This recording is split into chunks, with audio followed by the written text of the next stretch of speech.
Praise the Lord. இந்த கால ஓளை தேவ ஆசீர்வாதத்தின் வார்த்தையின் வாயிலாய் உங்களை சந்திப்பதில் மிகுந்த சந்தோஷம் அடைகிறேன்.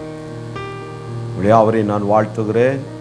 இந்த நாளுக்கான கர்த்தருடைய வார்த்தை புக் ஆஃப் 2 சாமுவேல் 7:29. 2 சாமுவேல் எழுதின புத்தகம் 7ஆம் அதிகாரத்தின் 29ஆம் வசனத்தை நான் உங்களுக்காய் வாசிக்கிறேன்.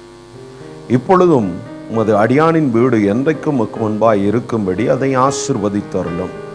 கர்த்தரான ஆண்டவராகிய தேவரீர் அதை சொன்னீர். உம்முடைய ஆசீர்வாதத்தினாலே உமது அடியானின் வீடு என்றைக்கும் ஆசீர்வதிக்கப்பட்டு இருப்பதாக என்றார். ஆம், அன்பு தேவ பிள்ளைகளே, சங்கீதக்காரனாய் தாவீது தன் குடும்பத்தை குறித்து மிக கர்சனை உள்ள ஒரு மனிதனாய் வாழ்ந்தான். அவன் தெய்வ மனிதன், தேவனால் தெரிந்தெடுக்கப்பட்டவன், அபிஷேகம் பண்ணப்பட்டவன். தாவீதை எப்படி கர்த்தர் சாமுவேலை கொண்டு தேடி போய் அபிஷேகம் பண்ணினாரோ, அப்படி உங்களையும் என்னையும் தன்னுடைய ஒரே பேரான குமாரனை அனுப்பி நம்மை கண்டுபிடித்து இருக்கிறார். நம்முடைய உறவுகளில், நம்முடைய குடும்பங்களில் எத்தனையோ பேர் உண்டு.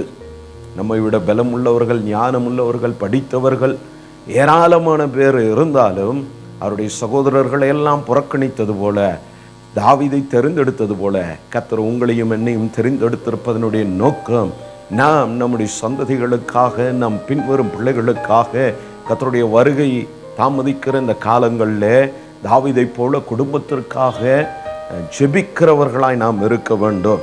சொல்லுகிற வார்த்தை கவனியுங்கள். பொழுதும் அது அடியான் வீடு என்றைக்கும் முன்பாய் இருக்கும்படி அதை ஆசீர்வதித்தருளும்.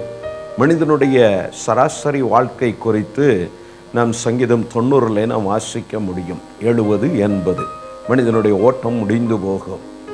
நம்முடைய பிதாக்கள் கடந்து போனது போல பின்பு நாமும் ஒரு நாள் கடந்து போவோம். நமக்கு பின் நம் சந்ததிகளும் கடந்து போவார்கள். கர்த்தருடைய வருகையின் நாள் சமீபித்திருக்கிறது. அந்த நாள் வரை, கர்த்தர் நம்மை வைத்திருக்கிற நாள் வரை நாம் நம்முடைய குடும்பத்தை குறித்த பாரமுடையவர்களாய் நாம் இருக்க வேண்டும். தாவீது அதை தான் செய்கிறான். கர்த்தர், நீர் சொன்னீரப்பா, ஆண்டவரே, என்னுடைய ஆயுசு நாட்களை நீர் அறிவேன், ஆனாலும் என் சந்ததி கர்த்தர் நீரின கொடுத்ததான பிள்ளைகள் கர்த்தரால் வரும் சுதந்திரம் என்ற அந்த வசனத்தின் அடிப்படையில் இந்த சுதந்திரம், இந்த சந்ததிகள் உமக்கு முன்பு தேவ ஜனமாய் இருக்க வேண்டும் என்று சொல்லி தன் பிள்ளைகளுக்காக அவன் ஜெபிக்கிறான்.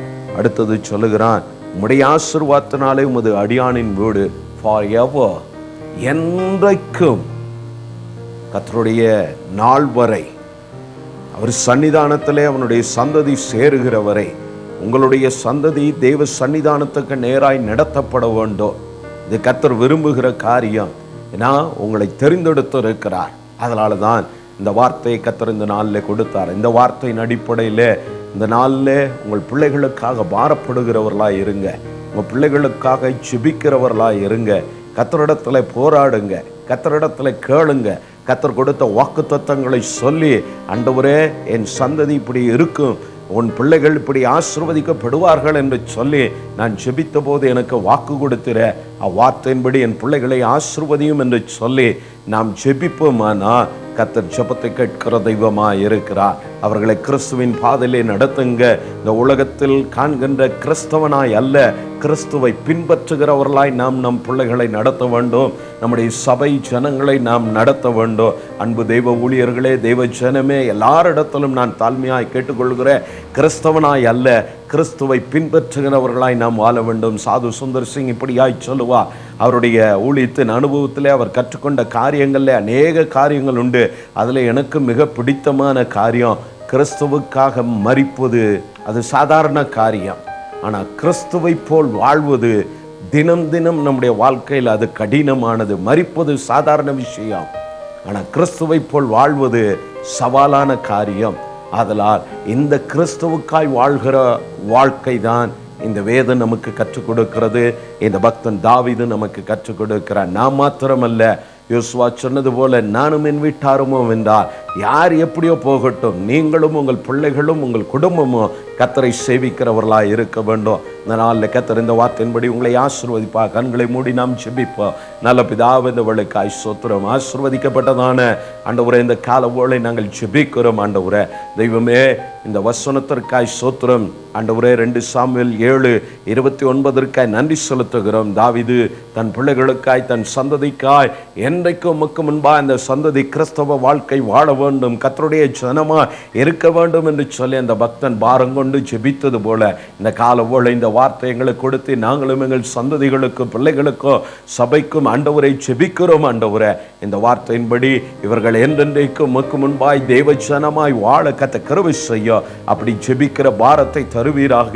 அவர்கள் ஜெபித்த போது கொடுத்த வாக்குத்தத்தத்தின்படி அவர்கள் பிள்ளைகளும் ஆசீர்வதிக்கப்பட்ட தேவ ஜனமா இந்த பூமியில தேவனால் அங்கீகரிக்கப்பட்டவர்களாய், தேவனால் ஆசீர்வதிக்கப்பட்டவர்களாய், தேவனால் உயர்த்தப்படுகிற தேவ ஜனமாய் காணப்பட எங்கள் பிதாக்களைப் போல குடும்பங்களை ஆசீர்வதித்து நடத்தும்படி உடைய வளமுள்ள கரத்தில் எங்களை தாழ்த்துகிறோம். இந்த நாளில் இவர்கள் செய்கிற வேலைகள், போக்குவரத்து பிரயாசங்கள், வாகனத்தை ஓட்டும் போதும் ஏறும் போதும் இறங்கும் போதும் ஒரு தெய்வீக காவல் கருவை ஒவ்வொருவரையும் மூடிக்கொள்ளட்டும், ஆசீர்வதியும், பலப்படுத்தும் இயேசுவின் நாமத்தினாலே ஆமென்.